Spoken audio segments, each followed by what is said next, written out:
Welcome everyone to this month's Freedom Builder Bootcamp Q&A session. So this is the last one of the year. We're excited to be here today. If you're not familiar with how these work, Rolando and I are going to be here for the next hour answering all the questions that you submit for us. So drop your questions inside of the chat box in this live stream, and we'll answer as many of them as possible during this time frame. Awesome. And it looks like we have a pretty good lineup of questions already. So appreciate you guys submitting these questions in advance, because that way we can just go right away and start spitting out answers. So the first one comes from Rob. I guess I'll just dive right in, right, Greg? Yeah, go for it. The first one comes from Rob, and Rob's asking, are you seeing an increase in price per unit because of the dropping exchange rate? My supplier has raised the price. I have not, Rob, and I think that it just ultimately it depends on being able to negotiate a fair deal. I know that in some cases, it just also depends in the niche or the category that you're in. There may be material expenses that are rising, different goods, the cost of goods is going up. So I wouldn't chalk it up too much to the exchange, but more so it's the possibility of just the materials rising. Looks like Rob has the next question. I'll shoot this one to you, Greg. Does Jungle Scout have any partnerships with 3PLs? And for those that don't know, 3PLs is just short for a third-party logistic service. No, we do not have any partnerships with 3PLs. Okay. Rob asks, any news on new PPC automation? Will that be coming to Jungle Scout? Good question. No real updates to report there.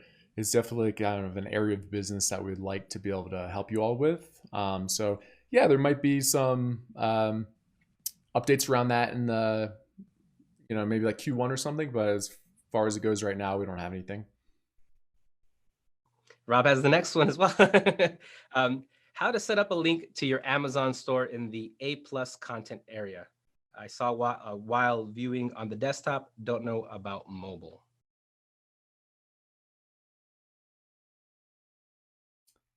Now, Rob, what I would recommend is definitely creating a social media promo code. That might be a good way of tracking a link and being able to monitor that performance. In addition to that, just trying to locate the exact terminology of a beta program that Amazon is working on. Hopefully I'm answering your question here. And it's under brands, and just trying to locate the terminology. Do you happen to know, Greg, why is it escaping me? Sorry, I was reading some of the other questions. What is it you're looking for? How to set up a link to your Amazon store in the A+ content area. Saw while viewing on the desktop, don't know about mobile. And I believe this is related to attribution. If you are brand registered, there is a beta program called Attribution. I would just look that up, and I think that's more or less what you're going to use for that type of to create those types of links. They said link to it in the A+ content. Or sorry, say it one more time. Sure. How to set up a link to your Amazon store in the A+ content area. Saw while viewing on the desktop, don't know about mobile. Oh, I see what you're saying. I completely slaughtered that one. But if you want to go ahead and answer that, Greg, it just like connected me with the question was. Yeah, I've never actually set up a link to my storefront in the A+ content. I don't know if you can just put a link straight up in it when you're creating the content there, or if there's some other trick. So I'm not real familiar with it, but I mean, definitely the place to do it would be inside of the A+ content editor. Yeah, and a lot of times with that, you'll want to avoid using images if that's what you're looking to do. You'll need to, and there's typically where you go in and you enter your text, it allows for HTML code. So I would recommend using HTML, and that's probably how you can link out to your store from your A+ content. And let me just continue with the next one. Yeah, We go might as for well it. go through all these that are on the ones that were submitted, I guess, in the past couple days. Let's do it. Um, ZR asks, hi guys, at GS1 website, and considering that I just started, which option should I pick for my only product? It says GTIN for one code, or $30 for $30 no annual fee, or go for a company prefix for 10 codes for $250 with $50 annual fee. I want to list my new product and I don't know what to pick. I think in this case, definitely just going with the one. I mean, if you had different variants, then it's possible. Then you may want to, or if you had multiple products, then I would consider going for the prefix and then also buying those initial 10 codes. But if this is your first product launch, it's always, it's fine to just go with the one code initially. I didn't even know you And that's could a get new just feature one that they code. just opened. Oh yeah, I was about to say I mean I haven't bought them in a while because you buy them in packs, but yeah, I didn't realize you could just buy one code now. Yeah, it's a relatively new feature. Definitely take advantage of it and use it for your first product launch. And like I said, typically with your first product launch, you're trying to do things on a smaller scale, not spend as much, because there is going to be a learning curve. And this is probably one of those things that you're going to learn, is to go through the process of, purchasing a GS1 code and being able to use that for your listing. So yeah, it's a good option. Good choice there. ZR Saleh asks, at Fredo's website, and when creating a shipping plan for LCL, less than container load, units will be in export boxes. I should choose that my supplier will label my boxes. Then my freight forwarder will place these boxes on the pallets. Is that correct? So I need to send the boxes labels to the supplier and send the pallet labels to the freight forwarder. Is my understanding correct? Definitely want to send the carton labels to your factory. They'll typically put them on there for free, and that way you don't have to worry about it or pay someone else to do it. What typically happens with a less than container load is they put all the loose boxes inside of the containers, and then when it arrives to port, whoever your freight forwarder is or whoever is unloading that container would then unload those loose boxes, put it on a pallet, wrap up the pallet, and then put the pallet labels on those. So with that being said, yes, your understanding is correct. There are rare cases where goods get shipped on pallets in the container, but it's unlikely. ZR Saleh has the next question. At Frido's website, when selecting a freight forwarder, I have questions. What is Amazon's reference ID? And what is Amazon shipment ID? Can you please help me with these? The reference ID is typically what's provided if, say, for example, you're using a partner carrier. Amazon will give the reference ID to the partner carrier, and that's typically when they go to recover your freight from, say, the warehouse of your freight forwarder. So the reference ID is, I guess, the best way of saying it is like is what's shared between Amazon and external partners. The shipment ID is very specific to that particular shipment. I mean, the best way of it's like one is all encompassing and the other just kind of starts to break down your shipment. All right, ZR Saleh has the next question. When creating shipment plans inside Seller Central, please correct me if I'm wrong. If it's less than container load, the shipping from address is the freight forwarder's warehouse address, since they need to palletize my boxes. If it's a full container load, the shipping from address is the US port, since we can use floor shipping. Yeah, I guess. Yeah, I'll go ahead and let you, Greg. I was gonna say, at the end of the day, the from shipping address only matters if you are shipping your goods using Amazon's partnered carriers. So, like if you're printing off your UPS box labels out of Seller Central, or you are signing up for their freight services, then the ship from address is important because that's where they're picking up the goods from. In any other case, like if your freight forwarder is just delivering it all the way to the warehouse, it actually just doesn't matter what you put in there for from address. So yeah, the port would be fine. Okay, ZR Saleh has the next question. Do you recommend sending the FN SKU to the packaging designer to include in the packaging, or just send it to the supplier to print it on a sticker and apply it on the product? I'll just print it straight on the packaging. The only real argument against that is if you're pretty confident that you'd be selling these goods on other marketplaces. Like, for example, if you want to sell on Walmart, then you'd probably just want to print SKU on the package, or like the EAN or the UPC on the packaging, and then put the FN SKU on top of it.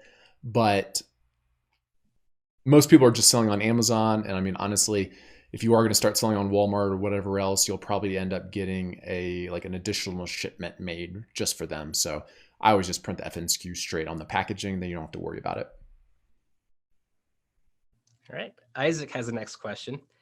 Can you talk about how the number of reviews are weighted in Amazon's algorithm for display listing and ranking? Yeah, I honestly don't know. I mean, I think they take into account whether or not it's verified or unverified, how old it is, what the likelihood is that it's fake. They don't release that algorithm, so we don't know for sure, but it's probably a safe guess that it's some of those items. All right. Rob has the next question. Would you turn off a keyword in PPC if you're number one for it? If you rank number one for it? The short answer, no. I love PPC. I keep it running. It's something that just runs continuously. The goal is, of course, if it's performing well and it's an optimized campaign, then you're making money, and it's just giving you maximum exposure on top of you trying to rank organically. So the two kind of go hand in hand, in my opinion. And I know maybe something else just to add to that is, depending on what search page you're landing on, a lot of the times the organic results don't even show up above the fold. So like if that's the case, then you need the sponsored listings probably to get clicked on. But something that you could do is decrease your bids on that particular keyword, since you're probably already getting some, or it's possible you're already getting some kind of real estate on the page there above the fold. Yeah, and think about showing up twice. That's just powerful. Like, you're showing up as a sponsored ad, but then you're also showing up organically. The person doesn't know if it's a different vendor or not, and it just increases the odds of someone clicking on to your organic listing or the PPC campaign. So or the ad, I should say. So yeah, I believe that the two kind of go hand in hand. Is it better to look for product So Isaac asks, is it better to look for product opportunities with few sellers but high number of reviews, or many sellers with less average number of reviews?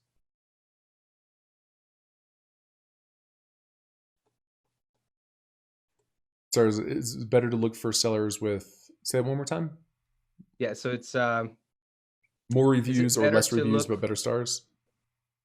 So is it better to look for product opportunities with few sellers but high number of reviews, or many sellers with less average number of reviews? I don't know. I don't know if I necessarily have a preference. If I had to choose one of those, I'd probably go for one with less sellers, even though they have more reviews, just because it's probably going to be easier, more likely that you rank well organically for those keywords. I don't know if it makes a big difference, though. Do you have a preference, Rolando? I think as long as personally, I think as long as the numbers add up, right? So you want to dig in. If you have, let's say you're comparing two that falls in that one criteria and the other that falls in the other, you just need to continue to dig deeper and explore. And they're going to one is going to cancel the other out in terms of, okay, yeah, this opportunity seems better because there's just more profit potential in this. And in the case of, so you just crunch the numbers, run the numbers, make sure that they compute, and that's how you're going to figure out your your winning product. I'm going to read one from the live chat here, Rolando. All right. Kim's asking, she said, new seller for FBA. The limit is 200 units. If I'm selling potato chips and I have 10 bags in a box, would each bag consider a unit or each box? And for your example, it would be each box. Amazon considers a unit whatever is being sold to the customer. So if a customer is buying it in a whole box that has those 10 bags of chips inside of it, then one box is one unit. All right. Bouncing back to the feed, Rob asks, could you please implement tacos? And this isn't like tacos that you eat. This is total advertising cost of sale in the Jungle Scout tool. That's a really good suggestion, something to definitely keep. It's a very important metric, so definitely something that we can consider in the future. So noted. Unless you want to jump on the feed and ask the questions and pull one of the live questions. Yeah, Angela asked, when do you turn on PPC when launching a new product? When Amazon receives your inventory or only once it's checked in a couple of weeks? It actually doesn't matter. Amazon is only going to show your ad or give your ad impressions if you have an active offer available for that ASIN. So don't worry, like if you start it and turn it on ahead of time, Amazon won't start showing your ads until you have some in stock to ship. Yeah, and I think it's even to the extent where it'll show inactive if there is an inventory as you're going to create your campaign. So you may just want to make sure that the product is already at Amazon's warehouse. And on the inverse, when you run out, and this is a good thing, is Amazon will immediately shut off your campaigns. You don't even have to go in there and pause them. If you stock out, then the campaigns are shut off, so you're not going to get charged for continuously running advertising. So it works in both ways. It's just as long as there's inventory in stock, you can run campaigns and then it'll just shut off. Now, if you stock out and then you resupply, they will automatically turn on if you didn't pause them. So that's something to keep in mind. If you didn't manually go in and pause them, then the moment that your inventory gets back in, and that could be a good thing, right? If you want your PPC just to pick up where it left off, then it'll just turn right back on. All right, Angela has two pricing related questions here. First one is, when you launch a product with a lower price to get sales, how often, what increments do you increase the price by until you reach your target price? Another one's, do you increase your price for the Xmas sales period? And pricing is more of we could call it an art than a science.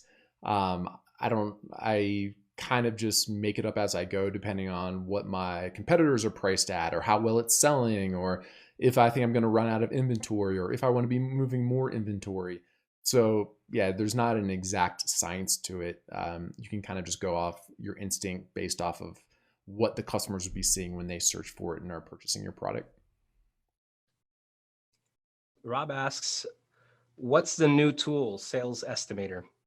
And long story short, it's actually not a relatively new tool. We've had it. It was just available externally on our blog, on our site, but now we've moved that into, as well as, because it was requested, we moved that directly into your tools and your toolbox for Jungle Scout. So you're going to continue to see, obviously we're going to constantly be adding new tools to help you as a seller. That's just a new tool in your arsenal. A lot of people love that tool to quickly be able to find the bestseller ranking, I believe it is, and so some people are just kind of accustomed to that tool. So it's good to have. Another one from Angela. How long should brand registry take once you've registered a trademark? Every time that I've done it, it hasn't taken very long, like 1 or 2 days. Angela said she applied at the end of October and still does not have brand registry. That seems like there's something wrong to me. Brand registry is on a different site than the rest of kind of Seller Central. You probably already know that. It's probably how you're doing it, but it's brandservices.amazon.com. Make sure you're applying on there. They even make you, I think, set up an additional account. But yeah, it's possible they're backed up right now because of the holidays, but whenever I've done it, it's only taken like a day or two. Yeah. And, also the pandemic and the holidays, all of that coupled together has really put things on delay. There's actually a request that I put in that dates back to October, and it's still being resolved. And it's just, sometimes they pass it on from one department to the next, So yeah, it takes a little bit of patience with with Amazon, and sometimes you can push them along, by just annoying them and calling them constantly, and then that might be your best bet, is just to get in contact with them directly. Rob asks, I live in Canada and sell in the US. Do I pay taxes in the US or Canada? Want me to take this one? Yeah. Fun tax questions. So of course, I'm not a tax expert. I'll start with that disclaimer. Um, just kind of from a high level, if we think about what taxes would Amazon sellers be responsible for, let's start with if you live in the US. There's two types. One is sales tax. So when someone purchases your product, their specific state charges a certain amount of tax. Thankfully, Amazon now collects and remits this on your behalf for almost every state. So most Amazon sellers don't worry about this anymore.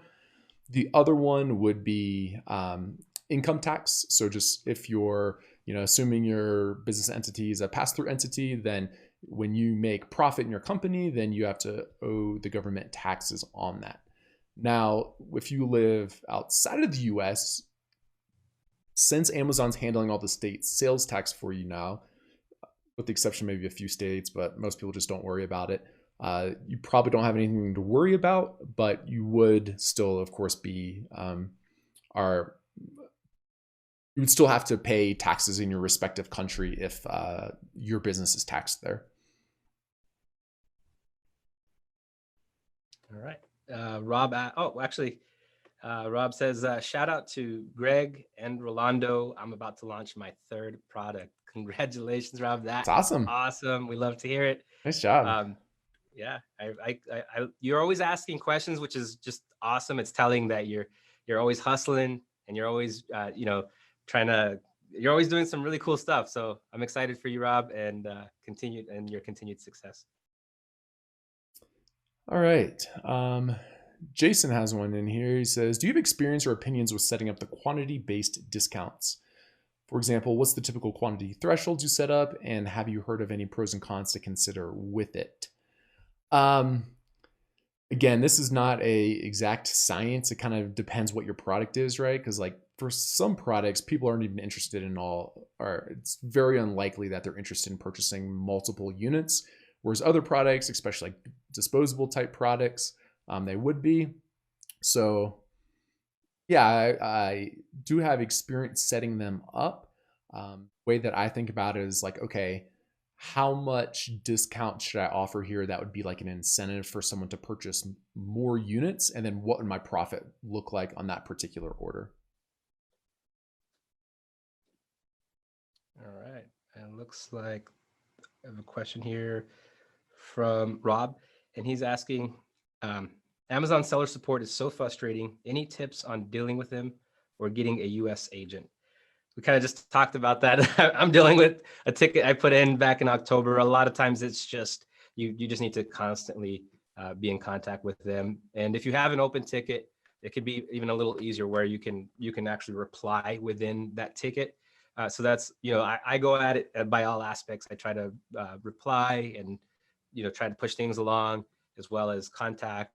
And a lot of times what happens is the people that are initially taking your call don't have as much authority. And so they typically just can create a case and log what it is that you're calling for. And then they pass it along to the appropriate departments. I've been fortunate. One thing that I do, is I do, like, if it's something that's taking too long and it's being prolonged, I'll ask to speak to a manager, and I'll get a little more firm with the person that's receiving the call. I'm still friendly because I don't want the person to hang up on me. But then I've had success in being speaking to someone that's probably a little more like a supervisor, and they've been able to move things a little faster for me. So that's one tip I could give. Now everybody's going to be asking for a manager. And then the other thing, that's probably, as far as a U.S. agent, there really isn't anything that Sorry. like a service that you could use. The only other services, if there's like your account's been shut down, then of course hiring like an attorney to that kind of in this field of being able to negotiate your account being reactivated, if it's to that extreme, then that might help push things along for an account that's been shut down. But ultimately, I don't foresee you going through anybody else other than through seller support. Seller Central Unless support sucks. It's a Yeah. common pain point for all sellers, and part of it is you just have to accept that. It sucks. Yeah. The only other thing we could add to that is Amazon does have a paid account management service where you're like have a dedicated account manager, but it's pretty expensive. I think it starts at a couple $1,000 a month. So it usually doesn't make sense for people who are just starting out. So fortunately, you just have to deal with really crappy support. Yeah, typically big brands like Apple and all these other companies will pay for that service, because for them they have tons of SKUs, and so someone just starting out, it wouldn't benefit you. You just got to have a little more patience, that's all. Unfortunately. Right. All We right, have one. Sony asks, Go for it. oh, is it ever worthwhile to choose a high demand, high competition product if you bundle items together to create slightly different product? Just joined and started researching products. Any recommendations on that, Craig? Sorry, I was reading the other questions again. Oh yeah, no worries. So high demand, high competition. I'll give it a whirl. When you're just starting out, I would suggest no. If this is your first product launch, I would suggest no, because if it's a high demand, high competition, what that tells me is that typically the people at the top, they are a very established brand, and they have all the resources to outbid you and PPC and do discounts on their product and run, so they probably have a much higher say as to the top 10, let's just say if this is high competition, as to like how to kind of work that niche, and more reviews and so on and so forth. So that's why I'd say stay away if you are just starting out. Now, it's not to say that once you've launched and you've gotten, you're like in Rob's position, you're a pro, you've already launched 3 products, then you might want to get into a little more competitive field. That's fine, if you know what you're doing and it all computes once again, right? Your profitability computes, and you could run some aggressive PPC, and that you're going to outdo them with these bundles, and so that's pretty much what I would suggest. All right. In the live chat, Sophia says the product research for India market is not really accurate. Could you clarify, please? Could you try rephrasing the question? I don't know if I quite understand it. Whether you're referring to the sales estimates or maybe what we recommend as far as looking for a new product. If you could just clarify that, Sophia, I'll answer it. Juan says, hi, the minimum limit that Amazon stated for delivery right now for next year, do you guys think it may change? Let's say late January. It is typical or common for Amazon to give extra restrictions during Q4. This year has been way busier than a typical year for Amazon. So yeah, I think the storage limits this year are even tighter than what they have been in the past. Historically, Amazon has removed those after the Q4 holiday period is over, and I would guess they're going to this year. But what's happening is like demand's just really outstripping the amount of warehouse space they have, and that's why they're creating all these limits. All right, looks like Don has the next question. Don asks, if your shipment gets stuck at the US port, do you get charged? And yes, the short answer is yes.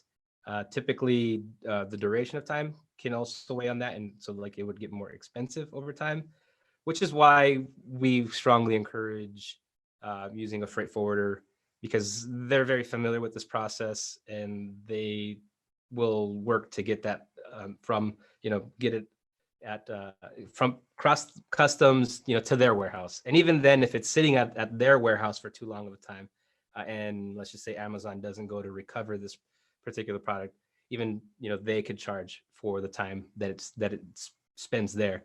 So just having that whole process handled by a freight forwarder resolves a lot of those issues, those snags that you could run into. All right. Looks like we're coming to the end of these questions. So Don asks, and this question is for you, Greg. What is the difference between calculating expenses for PPC versus ACOS? So ACOS stands for advertising cost of sale. So that's to get one, or like how much did it cost to get one sale, and it's that percent. So if your sale cost $20, your advertising spend was $5, that would be 25% ACOS, or advertising cost of sale. Yeah, so I guess that's a different, PPC more so refers to kind of like the advertising program as a whole, whereas ACOS is that specific metric. All right. And next question, looks like we're done with the question. Hey, great questions, everyone. Now we're getting into more of we're just going to go straight into the live questions. So Rhonda has the next one. Greg, it says, hey, Greg and Rolando, thanks you again, Rolando, for helping me review my listing last week. I so appreciate your time. I now have 10 sales in my first review, 5 stars with the picture. All right, nice job. Awesome. Congratulations, Rhonda. Congrats. My listing price is displayed as $16.99 Canadian. And then it shows $43.56 per 100 grams. Is there something that I've done wrong to my listing? This isn't something that you've done wrong to your listing. I'm guessing it's a food item. That's what this is most common on, although I've seen it for some other ones. And this is just a metric that Amazon's trying to provide to let people kind of compare apples to apples type pricing. Okay, so Juan asks, oh, sorry. No, go for it. Juan asks, I have my product on a bag with a label added to the bag. In order to untag for grocery category, should I use bags with logo affixed to it instead of using a sticker? I'm not sure if I follow the question. I have my product on a bag with a label added to the bag. In order to be untag,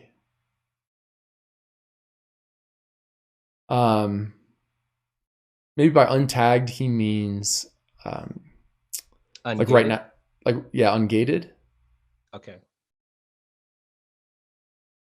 I don't remember what the gating process is like for grocery. Do you, Rolando?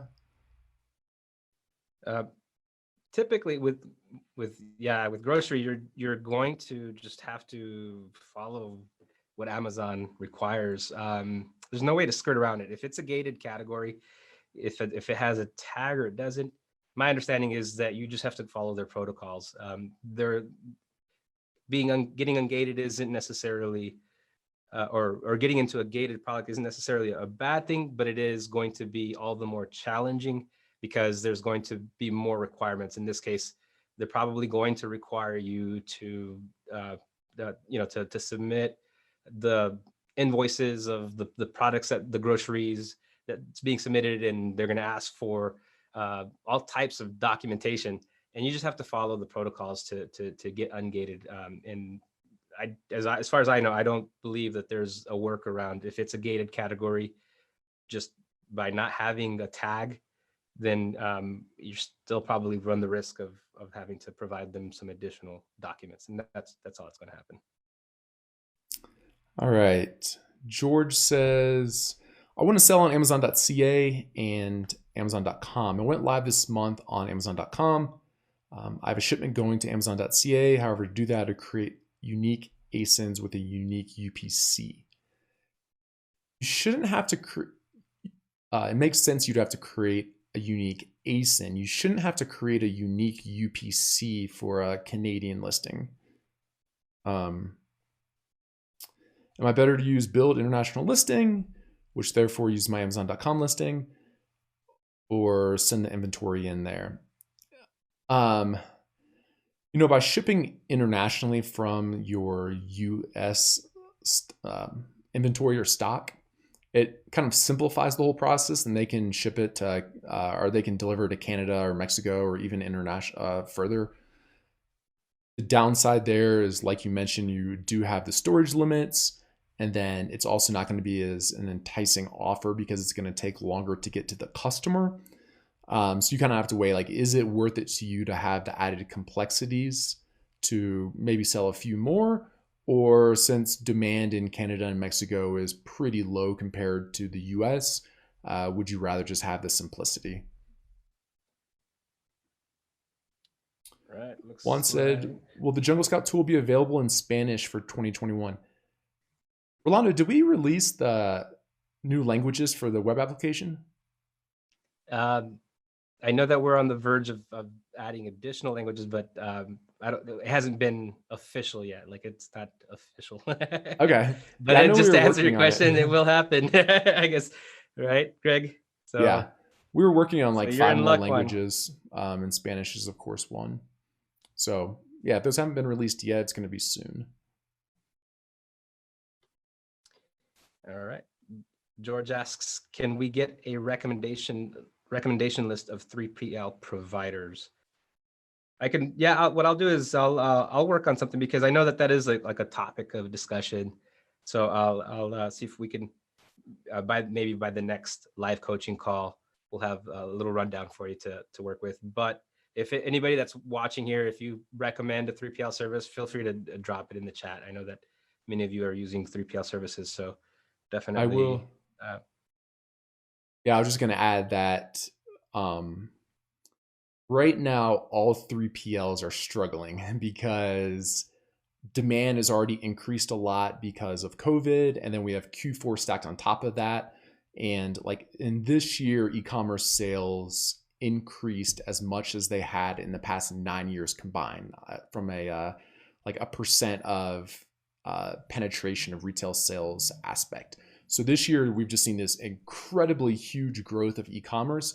And that's why like Amazon's warehouses are busting at the seams and all the 3PLs can't keep up with it. So I just say that to say that I don't know if you're asking for that, George, because you have one right now that you don't like and you're looking for one that's a little bit better. But I'm confident that all 3PLs are really struggling right now, and a lot of them aren't getting stuff out on time. All right. Crystal asks, are there any special requirements, labels, testings for products that include batteries? In this case, it is AAA batteries, not lithium batteries. Most stuff I read on Amazon is about lithium batteries, not much details on dry batteries. Example, AAA batteries. Now, what I will say is that anything that's electronic is going to have some different requirements. And so one thing that I would suggest is typically the certifications your supplier already has. So I would investigate in what certifications they have for the goods that they're creating, and that should be able to work. And that would be my starting point. I don't know if you have any additional Well, I was just insight going to into say, that, I don't Greg. know of any type of additional labeling or notification that you have to give Amazon as long as it's not a lithium battery. So you don't have to worry about it on that aspect. Rob Okay. said, Yeah, go ahead. Rob said, how much would you have in stock for Chinese New Year? So the factories are going to be shut down pretty much for the entire month of February. Okay. So you just need to plan your logistics around that. Um, you might still be able to get an order in with them to ship out before Chinese New Year. However, that's probably going to be pretty hard to do at this point. Alternatively, you can talk to them about kind of getting one of the first out when they get back. But it's not necessarily how much I would have in stock. It's more so just doing your inventory planning around that month, knowing they're not going to be manufacturing that month.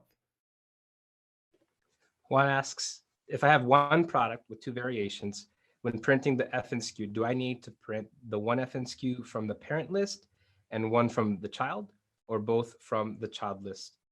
So the FNSKU would be specific to the variant. So it would only be the child.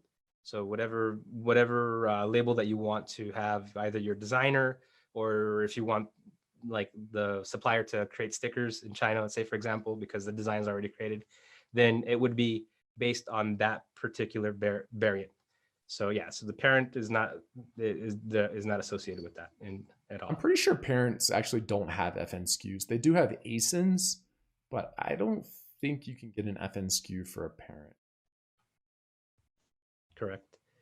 Said, in order to not stock out when you see that you have 50 units left, should you then send another 200 units or should you send 150 to top it off to 200, assuming you could get your product there in a day or two? So what I take into consideration when I'm doing this inventory planning is how long is it going to take you to get additional units in there, and how long are they going to sit around at Amazon's warehouse? You know, like if you're going through these 200 units every month, then your storage fees are going to be pretty minimal. In which case I'd probably just kind of always send it in to top it off to 200. You said assuming your product can get there in a day or two. That's probably going to be difficult this time of year because, again, Amazon's warehouses are super backed up, that there's lots and lots of delays with bringing your inventory or unloading your shipments into your inventory. So I'd take that into account as well.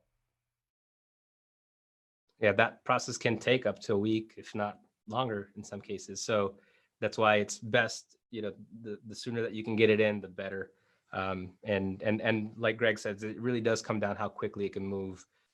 So that if it's moving slowly, then definitely you just want to monitor that, because you could start getting charged with long-term storage fees, and you don't want that. You do not want that. Don asked the question again about PPC versus ACOS. We already answered that one a few minutes ago. Crystal said, I checked on a couple suppliers. The information doesn't seem to be accurate because I can't find the supplier on Google or the map. Could this information belong to the freight forwarders? Yes, it could. It's essentially whoever is like filling out like the bill of lading as the person shipping the goods. So most of the time that is the factory, but sometimes it actually will be freight forwarders as well. And that scenario kind of like masks who the real factory is.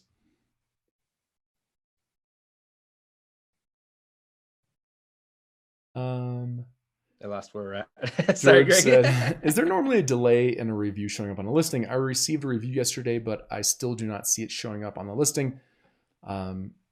It's feedback, Amazon mobile app, the same as reviews, or is there two types of reviews, seller and product?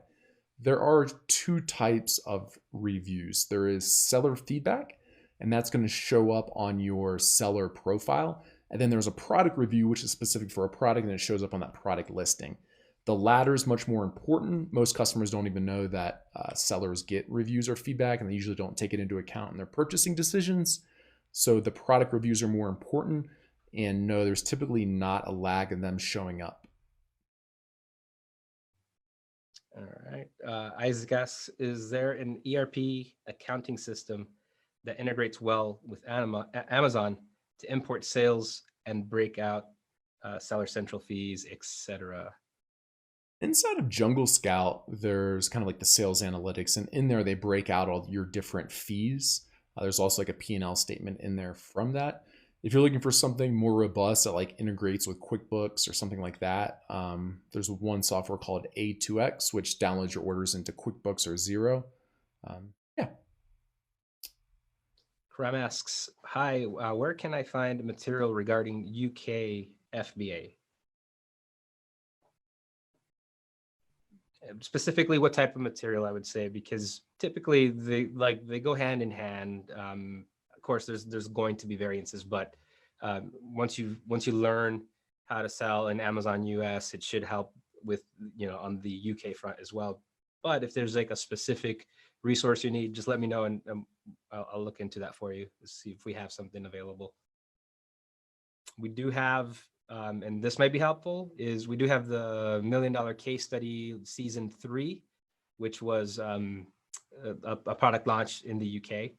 So definitely that might be something that a good resource as well. And that's available for free on our Jungle Scout on our YouTube page. So just go to to our channel on YouTube, and you'll be able to find that resource. Sophia clarified with the India market. She said it's showing no data available or the updates on the information are outdated. There shouldn't be any kind of like noticeable difference as far as if the data is available or not on India versus other countries that Jungle Scout supports. What's going on here is it's typically because Amazon's not supplying a bestseller rank, and the result of that is it's really difficult to determine how well it's selling. If you want to email in to support some examples, we'd be happy to kind of like look into them and make sure that's what's going on. But yeah, what I'm guessing is that you're looking at products that haven't really been selling yet, and that's why they don't have a bestseller rank. But there's also a possibility that there's some kind of bug or something on those listings. So yeah, if you want to send in some examples, we'd be more than happy to look into it for you. All right. I think we left off with Jason. He's the next question, asking, I created and started selling some FN SKUs before I became brand registered. Now that I'm brand registered, I want to switch over to labeling them with my UPC instead of the existing FN SKU. It looks like Amazon is saying I need to create a new listing for that existing SKU in order to start labeling it with the UPC. Will I lose my existing reviews if I create a new listing and remove the original, even if I have both the old and new listings set up as variants under a parent SKU? Sorry for the long question. So to answer the first part, yes, you whenever you create a new listing, you do lose the reviews and everything. It's basically you're starting from scratch. The only time that doesn't happen is, of course, in the parent-child relationship, where if you create a variant under that existing listing, then the reviews carry over. So my question is, I'm just curious to know as to why you would want to use the UPC as opposed to the FN SKU. That's what I was thinking too. Selling on Amazon. Yeah, I couldn't quite follow why you'd want to do that. I probably just wouldn't worry about it and keep labeling with that SKU. Yeah, I would continue to use FN SKU unless there's some, like if you want to sell, let's say externally, like on to different retailers, whatever the case may be, different retail sites, then I would just create those with the UPC moving forward for if that's possible. But don't, while it's at Amazon, there's no need to use the UPC. Like I would never use a UPC with my products at Amazon. I guess it's the long story short. Yeah, because then you either have to do commingled inventory or pay Amazon to do it. Commingled inventory can be dangerous in case there's counterfeits in there. So it's best, I think, just to leave the FN SKU. Sophia put in the chat box, by the way, I launched my first product. Congratulations. That's awesome, Sophia. Awesome. Congratulations, Sophia. Dan said if a supplier has an MOQ, which is a minimum order quantity of 500, and we're only allowed to send in 200 to Amazon, what should we do with the rest of the product until we need more? You have a few options depending on how you ship it. If you're shipping it air, you could ask your supplier to hold on to it for you and do multiple shipments. You could send it to your house and hold it in your garage or something like that. You could ask your freight forwarder to store it for you. They'll typically do that. Yeah, I think those are your best options. Juan asks, do you guys know after Amazon received my products at their warehouse, how long will it take for them to show the stock as available on my Amazon seller account? And so this is where we're saying that right now with the holidays and with the pandemic, you're seeing longer delays. On average, like on a normal time frame, it would take I'd say 2 to 3 days back before the pandemic, and if it wasn't and it was off season, but you're looking at timeframes that could take even 7 days and longer. It just all depends on which fulfillment center it's going to and how quickly they could process it, and that's ultimately what they're doing is they're offloading it and then they're having to scan it in. And so that's the process that's really holding things back. But I would just continuously, every day I'd go into Seller Central. You'll immediately see when your inventory is available. It'll show what's available for sale, and then you could start running some PPC.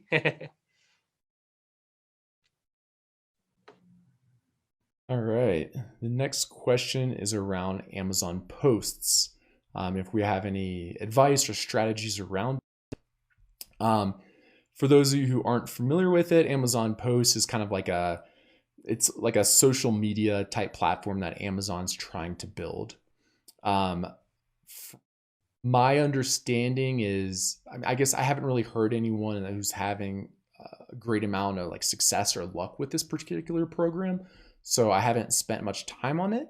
Um, I don't know. Do you have any other? Are you more familiar with it, Rolando? Or are you hearing anything different? Unfortunately, I don't have any additional info on that. Yeah. Not very familiar with it.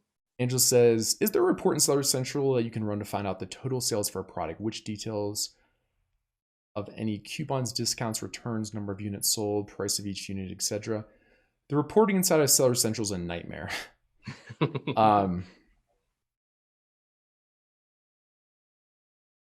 I don't use it often because it is a nightmare. I just look at the reports like inside of Jungle Scout or use tools like that to do it. So I don't know the exact answer to your question, Angela. I mean, there's obviously reports that show sales, like down to the child ASIN or like the variation level, as well as what days those happen. As far as if there is a single report that gives all the details as far as coupons and discounts, returns, I'm pretty sure there's not. Yeah. And for those of you that are just looking to see where you could find any type of report, they typically, they'll give you all the different breakdown. If you just like hover over like in the tab where it says reports, you'd select business reports, and then you can see the different, you can run a report on, like your sales and traffic. But yeah, like Greg says, some of those more, they're not going to be all combined. There's typically a report for everything, but you just have to dig for the reports, and they're never going to be all inclusive. It's going to be like broken out, unfortunately. Crystal That's why says, Central, we say, is a nightmare running their reports. yeah. Crystal says, can I create one listing under both US and Canada FBA with FBA in Canada? If you're going to be shipping goods to Canada and storing them there, then it's a separate listing for Amazon.ca. If you just have like the international fulfillment option, fulfilling from the US, then you wouldn't need to create an additional listing there. Juan asks, I don't know if this is the next one. I keep losing my spot because I was in Seller Central, but Juan asks, can I send my product draft list to Orlando for feedback? I guess that's Rolando, not Orlando, but I do live close to Orlando. So yeah, what Juan's referring and what Rhonda referred to earlier is that you get one listing review with the purchase of Freedom Builder Bootcamp. And that means once your listing is complete and you've done all the keyword research, because it would definitely benefit you most if your listing is completed the way that you would want to launch your product. Now, the way to get started on that is just reach out to support@freedombuilderbootcamp.com. I sometimes help out with these listing reviews, but it's definitely a team effort. So just reach out to support@freedombuilderbootcamp.com and mention that you would like to do a listing review. And and if this is your one listing review, then we would definitely get that going for you. It's typically a screen capture. I've stepped in to help out because of the influx of tickets that we've been getting, but definitely, yeah, go ahead and take advantage of that. John says, with a restriction of 200 units for newbies, can I negotiate with the suppliers to make 500, send 200, then send more a few weeks later? Yeah, you can try. If you're shipping air, then that's makes more sense. If you're shipping ocean freight, you'll probably find out that it doesn't make sense because of kind of like the minimum fees to ship ocean. Talk to them about it. They might, probably their biggest,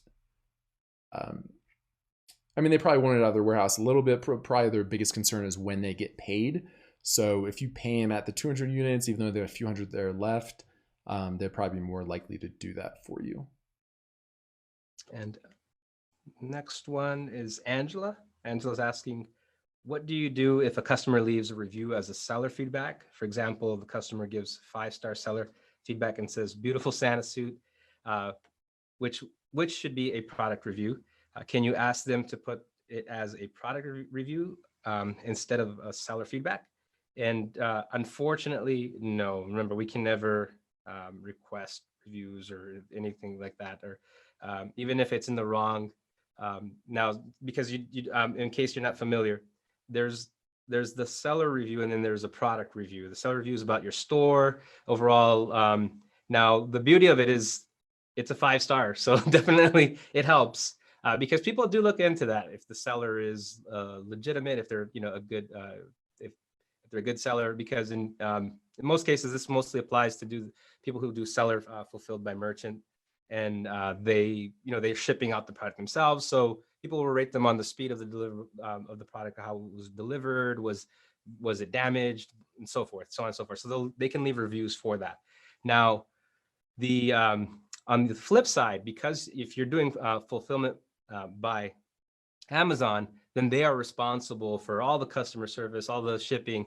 So if you ever do get a negative review, a 1-star, 2-star, 3-star, anything below a 3-star, I believe, you can actually dispute that, and it immediately, if it recognizes that it's related to shipping, that if it's related to a product review, if it's related to anything other than a seller review, then they will remove that. So that's something that you want to monitor, and you want to make sure that you go in there periodically. And I think it only goes back to 3 months. So if within the last 3 months you had a 1-star or a 2-star, you can go ahead and get that removed, and it'll just make you look better as a seller overall. So definitely just a little maintenance that you want to be doing regularly. But yeah, you can't ask those reviews to leave a product review. Angela's asking, what do you do with a listing of a product you don't think you will sell again? Do you close it? Amazon does have a way to, it says remove listing or delete listing. She also said, if you close it and later want to sell a product again, can you reopen it? I don't know if you can reinstate a deleted listing. I'm guessing no, but there's also no harm in just keeping it open. Yeah, so if I was you, I'd probably just keep it open if there's any chance of that happening. Angela then said, I have a product that is out of stock. I do not intend to sell it again, so there is not a shipping or anything to indicate I'm sending more stock into Amazon. However, on the listing page, it says in stock on December 26th. Do I need to do anything? I don't think there's much you can do. That is pretty weird. I thought they only put up that messaging when they knew that there was inbound shipments. Angela, if I was you, I would check to see if there are some products that are like at the holding stage because there's a fulfillment center transfer. If there's not, I wouldn't have guessed that Amazon would put that messaging on there. Right. Angela next says, do you answer the Seller Central polls? For example, the current poll is Amazon's my preferred channel for selling online. Amazon doesn't penalize you. I don't have any reason to believe they are. I think they want your honest feedback there. So it's up to you if you want to answer them. Oh man, we're out of time. Let's answer one more. Dan says, I know things are busy right now, but is there anyone on Freedom Builder Bootcamp or Facebook overseeing the questions? Yeah, there definitely is. Rolando is in there quite a bit, and there's also other members of our team that are just Amazon sellers and kind of experts that are helping out in there. So we'll pop back in there and make sure that they've all been answered. But yeah, things are definitely kind of crazy right now around Q4, but we definitely want to make sure we're still answering all questions. All right, Rolando. Past time, but it's been fun. It's good seeing you. Always is. Thank you, everyone, for all of your questions, and we will see you next time. Bye-bye.